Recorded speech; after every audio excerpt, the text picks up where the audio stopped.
hay-adda Al-Mustaqim Foundation ayaa gaarsiisay deeq baco ah 60 qoys oo barakacyaal ah kuwaas oo ku nool duleedka degmada Daynile ee gobolka Banaadir. dhawaan ay ahayd markii mas'uuliyiin ka socotay hay-adda Al-Mustaqim Foundation ay booqasho ku tageen duleedka degmada Daynile halkaas oo ay joogaan qoysas barakacyaal ah oo ka soo carray daadadkii ka dhashay fatahaadihii wabiga Shabeelle ee degmada Afgooye gobolka Shabeellada Hoose. ku mahadle anigoo Ali Gacal Maxamuud waxaan cadaynayaa anagoo 6 qofooda qoysa inaan ka soo qaxnay Afgooye hay-ad deganna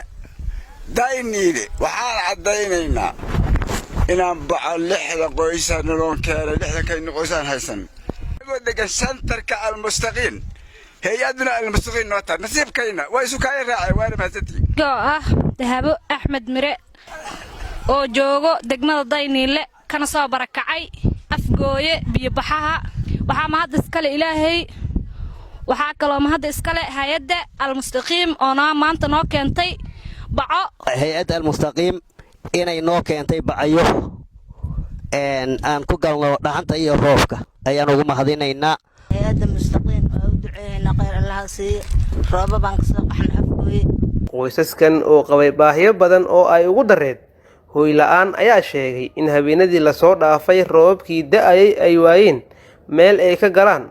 balse waxay aad u farxeen markii hay'adda Al-Mustaqim oo ka jawaabaysa baahidooda ay soo gaarsiisay deeq baco ah. Bismillaahirrahmaanirrahiim anigoo ayaan Maxamed Cali maanta waxa kaamkan aan joogo barakacyaal ku haayo waxa deeq soo gaarsiisay hay'adda Al-Mustaqim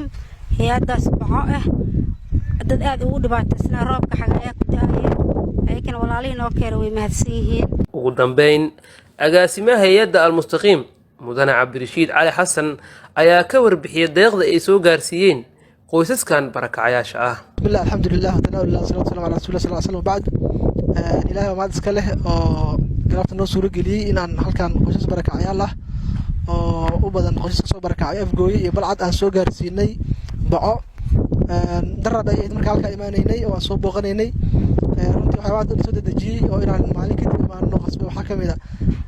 in qoysaskan dhibaatooyin fara badan ay qabaan sida arkaysa galabta baco u qaybinay waa 6 qoys oo qoyskii waan baco siinay waxyaabaha aad ka noo saameeyay waxay ahayd markaan wareysanaynay maama kamid oo noo sheegtay in roobkii habeenadii la soo dhaafay ay in maxaa ku dhahay ay meel ka badan ay waayeen sidaas daraadeed ayaan baco soo dadajinay insha Allah baahiyo fara badan jiro raashin haysan biyeen haysan kadib waxaan u mahad celinaynaa alla idin nagala qayb qaadato insha Allah taala waxaan u baaqaynaa walaalaha Soomaaliyeed dhamaan in ay maxaa ku dhahay ay soo garab istaagaan